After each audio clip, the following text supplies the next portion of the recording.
Hello everyone, welcome to Closers. On this Closers episode, we're talking with Rene Graham, an architect, educator, and entrepreneur who approaches problem solving spatially and takes a functional approach to her designs. Rene is the founder and CEO of Renzoe Box, providing a functional experience to the daily beauty routine. In this Closers episode, we'll learn more about her background, what inspired the launch of Renzoe Box, and discuss several of her other business ventures. Stay tuned for more. This episode is sponsored by Outfield. Outfield is a performance-based CRM company for winning sales teams. At Outfield, they know that sales is a sport, so they provide the one tool you need to stay on top of your game, a gamified CRM that optimizes your productivity and maximizes your performance. If you're looking to add a competitive boost for your team, visit outfieldapp.com and use the promo code CLOSERS for 10% off.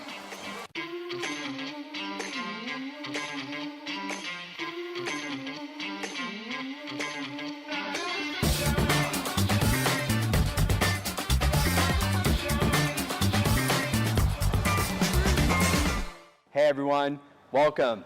I'm excited to have Rene Graham with us today. She's an architect, educator, and entrepreneur. Rene, welcome to Closers. Thanks so much for having me. Yeah, so a lot has happened over these last 2 years since we've spoken, so excited to catch up. But, really, if you could just start by telling us your personal story, talk a little bit about your background and, how you became an architect. Yeah, totally. So how did I become an architect? I actually did not know that I wanted to be an architect. I didn't even know what an architect was, to be honest. I stumbled into it. When I started undergrad, I was a general business major. However, I had a background in art. I took every single art class you could possibly imagine, and I was really good at math. And my first day back from class, they happened to put me on the floor and on the floor of the dorm where they put all the architecture freshmen female. So awesome. I came on the first day, and all of my my suite mates, they're like spilled out on the floor. They've got they're cutting things, they're doing stuff, they're like crafting some things. I'm like, what is everyone doing? I literally had to kind of tiptoe through all these projects down the hall, and I was like, what is happening? And my neighbor, she's like, well, aren't you in this ARC 10, whatever class? And I was like, no. She's like, well, why are you on this floor? And I said, I don't know. This is where they put me. But I'm, curious, and I asked her about the project, and she's telling me, and I was like, that sounds amazing. And we just, she tells me when the class is. She's like, come, you should see, I think you'd really like it. So I went and surveyed the next class, which was it was like a Tuesday. I went on that Thursday, and I fell in love. I knew right then this is exactly what I wanted to do. And it really is, architecture is the perfect combination of, science, engineering, math, but then also the artistic design side. It's the marrying of the two things, which I just loved. So that's how it all began. And I finished up my undergrad at University of Texas at Austin. Awesome. And then I did my master's here in Houston at Rice University. That's great. And from there I started my own practice, became a licensed architect, and I just, I got excited about the profession. I loved working for all of the clients that I had. It was so cool to be able to help bring their visions to life. But then I also wanted, I had my own ideas. I had my own thoughts about how I wanted spaces to turn out. And a bit of that entrepreneurial bug hit me, which is why I actually moved into doing a bit of real estate development. So the real estate development, you can kind of think of it as like the entrepreneurial side of architecture. Sure. I wanted to be an equity partner in the building. I wanted to help, design it from scratch. Like literally, who is the client, who is going to occupy the space, and how is this building what's the business side of it? How's it going to make money, So, that's kind of a trajectory that I took. Love it, love it. So literally freshmen walking in, Yes. and then, you're seeing your peers kind of working on projects, and you're like, that sounds cool. And then here you are, coming out of all of it. Now you're an architect, you're an entrepreneur, and you're taking all of this passion and directing it towards some businesses, which is awesome. Yeah, it's so funny that I literally started from not knowing at all what I wanted to do. I mean, I think a lot of us, right? Absolutely. Going into college, like, not completely certain what you want to do. And so it's kind of that, one thing led to another. And here I am. So you mentioned that, coming out of college, you started your own design firms. Talk a little bit about, those ventures, and, I believe it's two ventures that you did coming out of college. Yes, that's right. So started with LaurelHouse Studio. Okay. That is an architecture firm, boutique architecture firm. It's based in Bryan, Texas. And that was really just, wanting to have a design practice, wanting to build, I had worked for larger architecture firms while I was in school, and just like between undergrad and grad school. Sure. And so I knew what it was like to work for a large corporate firm. I knew what it was like to work for a smaller firm, a medium-sized firm, on different types of projects ranging from like huge, I worked on this huge 1 million square foot medical facility here in Houston. I worked on, really small residential projects, renovation sort of projects. So I was really, more than anything, I was excited to be able to work one-on-one with the clients and like develop my own sort of portfolio of work.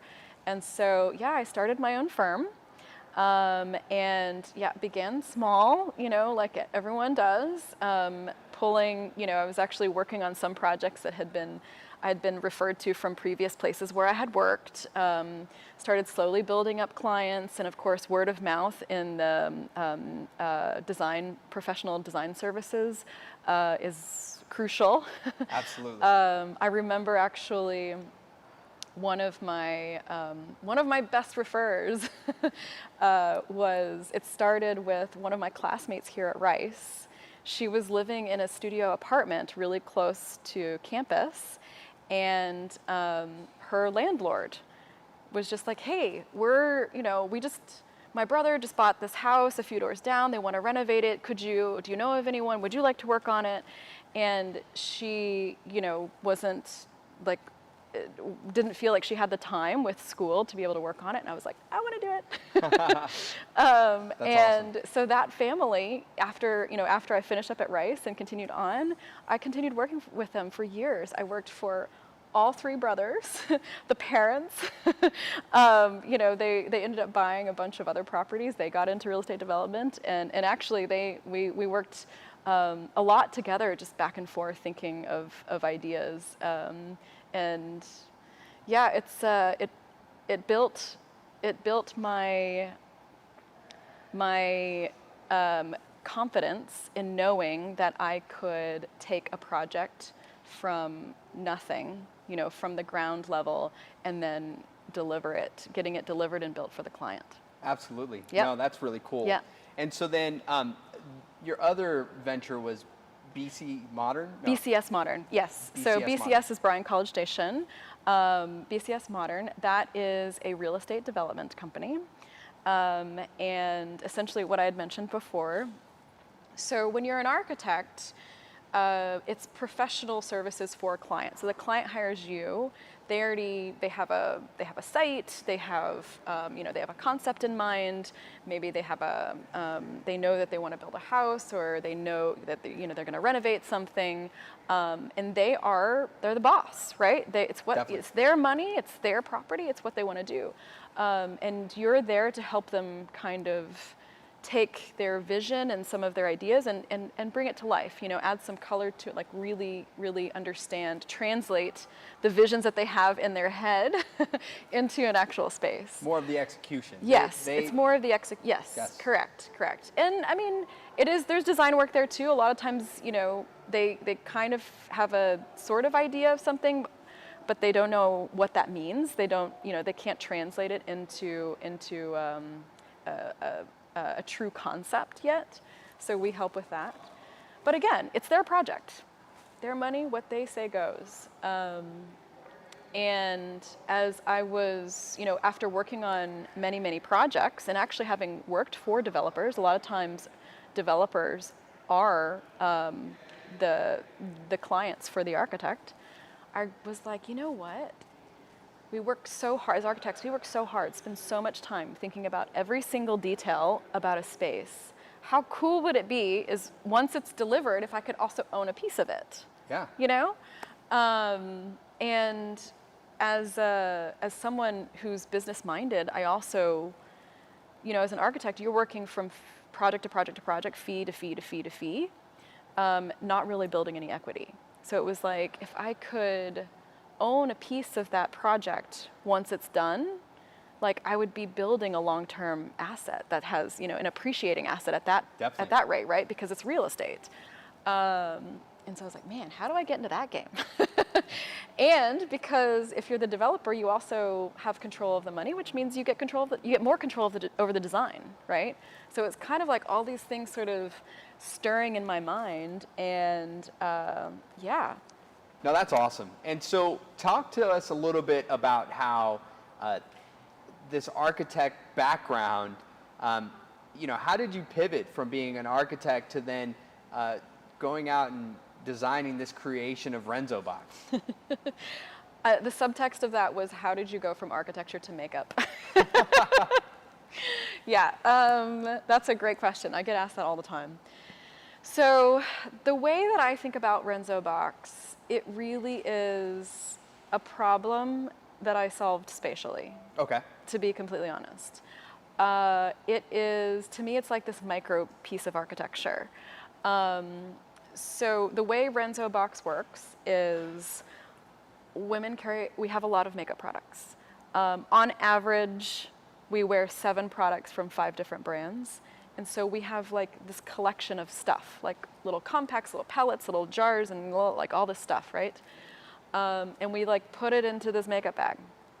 Well, I was on the train one day here in Houston, digging through my makeup bag, putting on my makeup on my way to, I was a student here, and I was on my way to my internship in downtown Houston, put on my makeup, and I like can't find my eyeliner, so I dump my makeup bag out in the seat next to me, find it, and then all of a sudden the train does this jolt, and all of my stuff just goes flying. Oh, wow.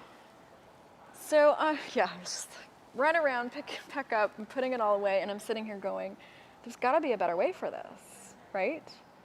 And that's when that space, you know, I'm thinking about spatially, like, okay, if I could just take these 2 colors from this gigantic palette, why do I have this gigantic palette? I never use these other colors. Take these 2 from that, take this one from over here, whatever. If I could just combine it into one thing, that would be perfect. And so I pulled out my sketchbook and I started sketching, and I came up with this idea for Renzoe Box, which basically collapses your favorite products, like in a modular way. You just kind of fit all those pieces together, and you don't have to deal with all of that. So if you think about it, it really is, it's just, you know, architecture is really about combining a lot of different systems. Sure. Whether it's the structural system, electrical, you know, HVAC, all these different materials, it's like combining it all together into this like one seamless, beautiful thing. Renzoe Box is like the same idea, but just miniaturized, right? So yeah, it wasn't, I know it's a far leap between industries.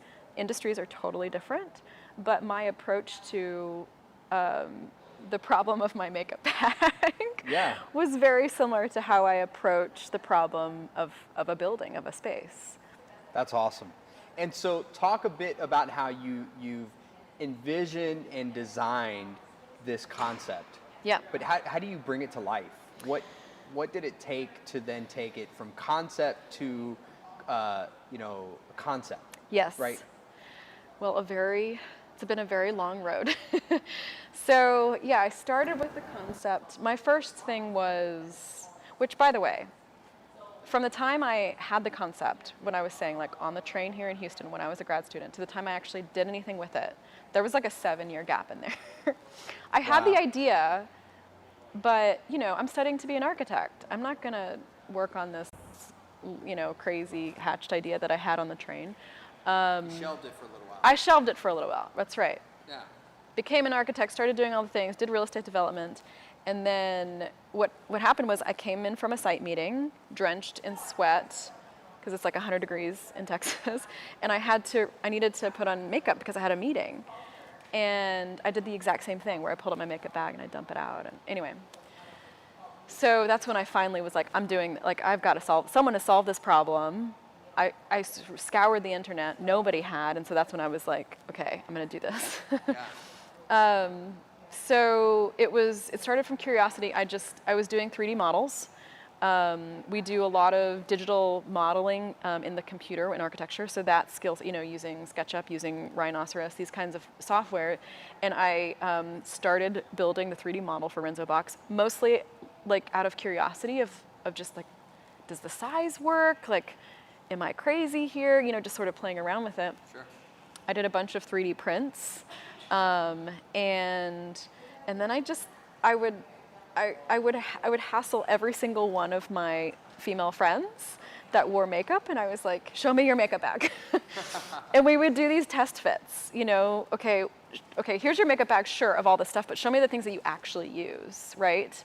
And we would do these test fits, and for 95% of the women that I talked to, I literally hounded everyone. It worked. Like, it would work for them. And so then my next step was like, okay, but these are people in my network. They, maybe they're encouraging me because they want to be supportive. So my next step was like, I need to talk to actual strangers about this.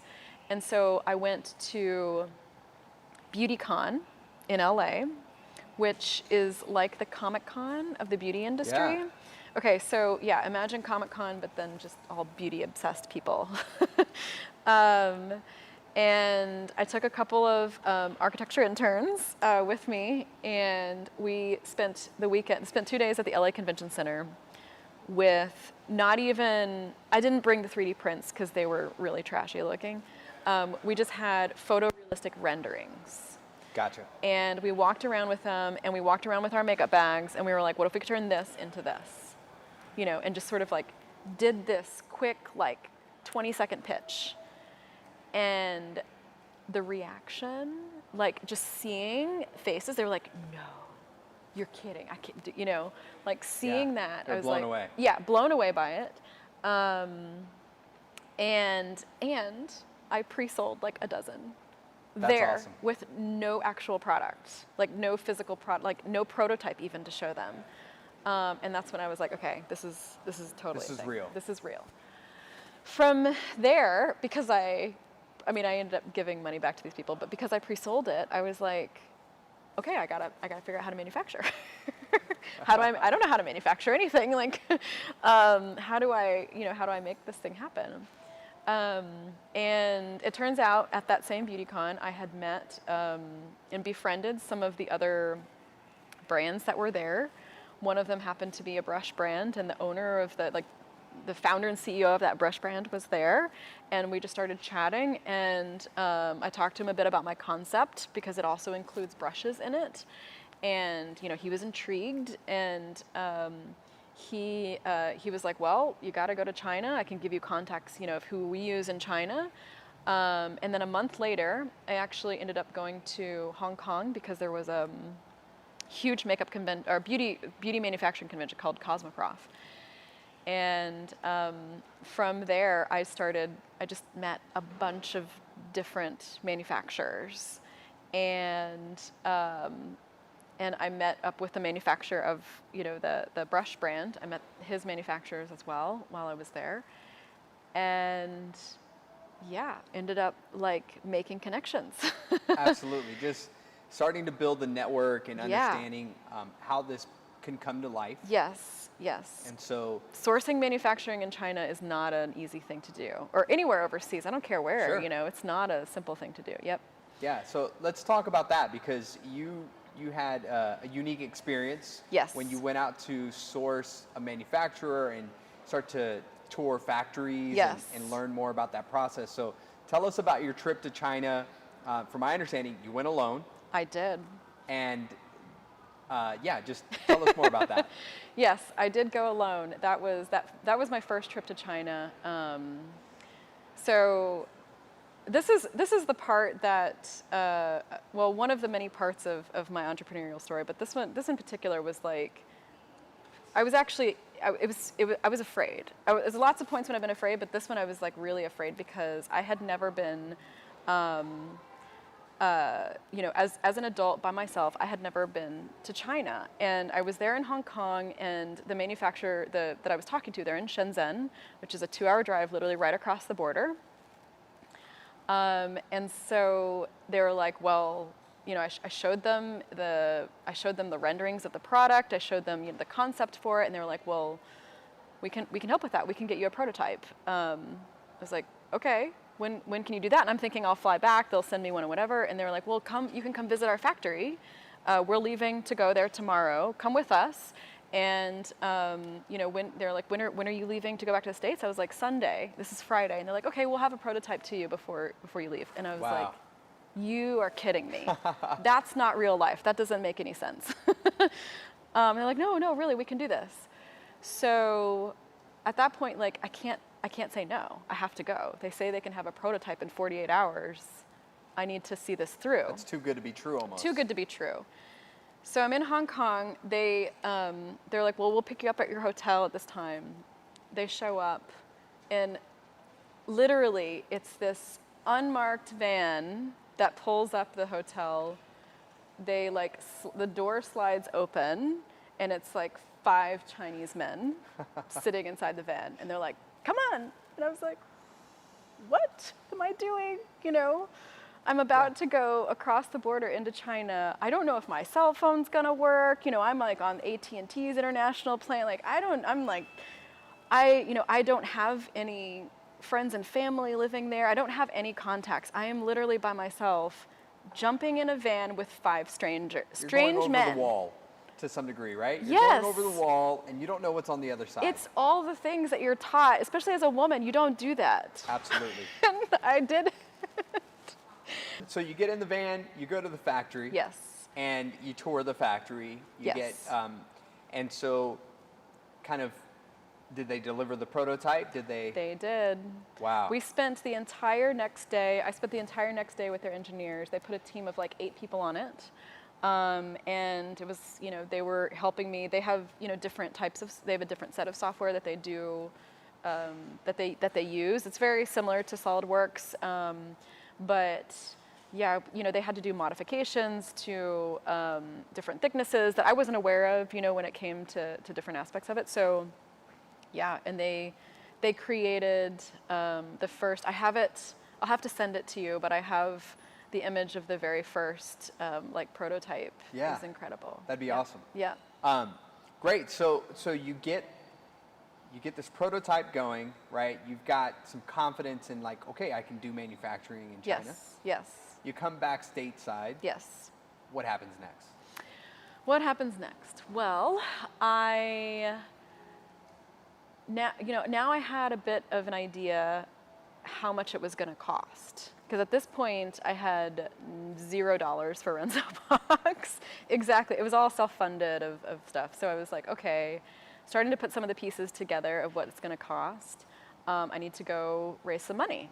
And I had done it for real estate before, but I had never done it for a product. Sure. This is effectively a CPG, consumer packaged good. So I was, you know, again, not ever doing it. I just thought, well, I've raised money, I can go do that again. But this is not an asset class, you know?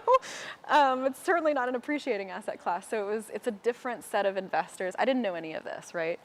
I was lucky enough that, so a couple things. I had a little bit of traction in getting some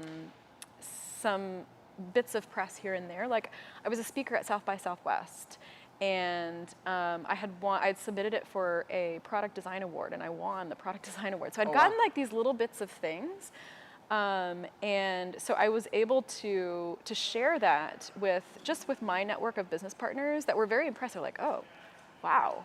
You know, you've moved in this totally different space, and you're already kind of generating some early traction of people interested in talking about it and whatever. And so that actually led me to my very first angel investors, who happened to be real estate people. Yeah. So They want to diversify. They want to diversify, exactly. They were new to this space Yes. too. But they knew how I conducted myself as a business person in the real estate industry and real estate development and in architecture. And they saw the traction. You know, I was able to go to China and figure out manufacturing and had the stuff. And so they were like, okay, you're going to figure this out one way or another. And we know that. We're betting on you. Yeah, we're betting. Yes, exactly.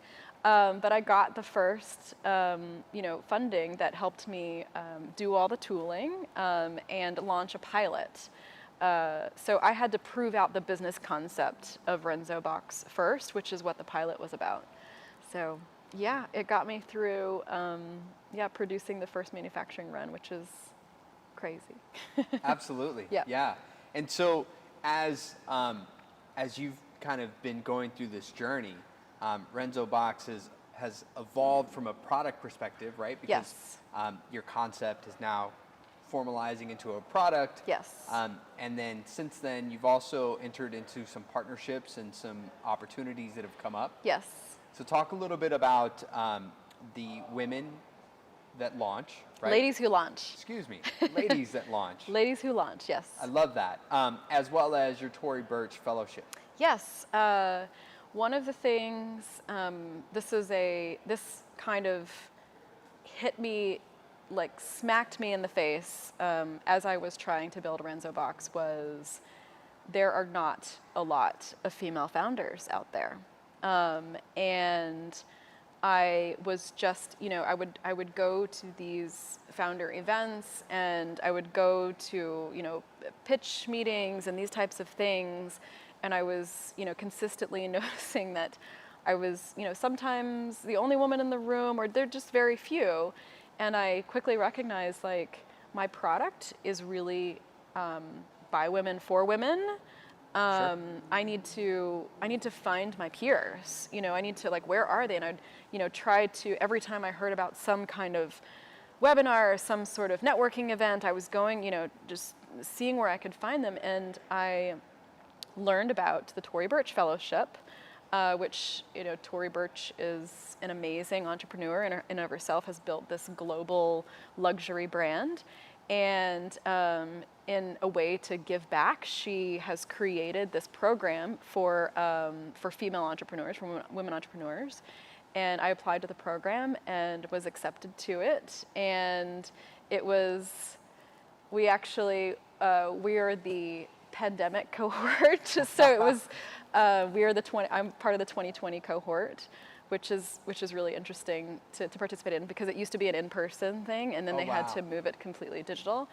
But it was incredible because through that I met, there's 50 women in the cohort scattered all across the United States, all building incredible businesses, some in fashion, some in beauty. One is a fisherwoman. Just like awesome. really cool things. And yeah, a lot of them have been fruitful in turning, we've built collaborations together when it comes to, it's so obvious for like a fashion brand for us to collaborate with a fashion brand, Definitely. right? And especially like a workwear brand. There's another woman who has she does really high-end wedding planning. And so she called me and she was like, I would love to offer Renzoe Box for all of my brides and all of the like the whole bridal party, like the bridesmaids. They would absolutely love this. The bride can help curate the look and whatever because they have a certain makeup look they have to do anyway. And then this is like the perfect gift for, so it was things like this that came about that I hadn't even, maybe I'd sort of dabbled and thought about, but I hadn't thought of the logistics of how to make it work. And then all of a sudden, there's an entrepreneur on the other side who's looking specifically for that. And it was just seamless marriage of a lot of things. So I'm really excited of what we have coming down the pipeline. That is awesome. And so talk a little bit about Ladies Who Launch. Yes. Which is really exciting, some of the details you've told me. So yeah, Ladies Who Launch, this program, similar to the Tory Burch Fellowship, is also for women entrepreneurs. It was co-founded by Sarah Fryer, who is the CEO of Nextdoor, which super cool app, I feel like, is also very built upon communities and neighborhoods and building those networks, local networks, which, you know, they're doing, having a CEO of that caliber in that I can, you know, I have her, like, I can email, that I can talk to at my disposal is incredible. It's a small cohort. You know, there's only 9 of us, and to have that connection and availability with these other women, it really feels like a small family. And yeah, it's been invaluable in terms of helping think through different processes of the company, of helping like just sharing notes on what digital marketer are you using, or what problems are you having, or how are you figuring out this supply chain issue, or whatever it might be, having that available. And yeah, Sarah is just a powerhouse. So I'm so grateful to both of these programs and both of these women for being such incredible trailblazers. Yeah, and so we spoke a little bit that you're coming up on your launch. Yes. So talk a little bit more about that and what we could expect from Renzoe Box this year. Yeah, well, you'll see the first versions of our tech application, which I'm very excited about. You will see our first brand partners. So for our pilot, we only had 1 brand partner. During the pandemic, I worked on building those relationships. Now we have a pipeline of over, over 24 brands that want to work with us. That's awesome. We're going to be launching with 6, and we've built out a portfolio, effectively, of products between each of the different brands. So you'll see those, and you know, who knows? Maybe you'll see a celebrity. Okay, I like hints. We love celebrities, so that's awesome. Yeah. So in other words, a lot of things are in the pipeline for Renzoe Box in 2022 and ongoing. Yes, we got a lot cooking. Yeah. Yes, got a lot cooking. And so for our audience out there, where can they find out more about Renzoe Box? Where can we direct them? You can go to renzoebox.com. It's RENZOEBOX.com. Also our Instagram as well. We love Instagram. Yes. Yes. Love the gram. Rene Graham. That's right. Awesome. Well, thank you so much. Thank you. Thanks for having me. Telling your story, giving us some great insight into your background. We love your story about how this idea came to life. How you went to China and were smuggled across across the border. Smuggled in a van. Yes. Literally. Yeah, but somehow came out with a prototype, which worked out. It all worked out. Yeah, and just all the exciting things that you're doing. You know, you're just very, I would say, just hearing your story, it's inspiring, and you can see how you zig and zag very well, right? You're out there and trying to continue to bring this to life, and here soon people will have 12 brands that they can choose from with Renzoe Box. So thank you so much for being here. Yes, thank you for having me. Hey there. Thanks for checking out the Closers Coffee YouTube channel. Make sure to follow us for all the latest Closers content. Please like, comment, and subscribe for more. We can't wait to catch you next time.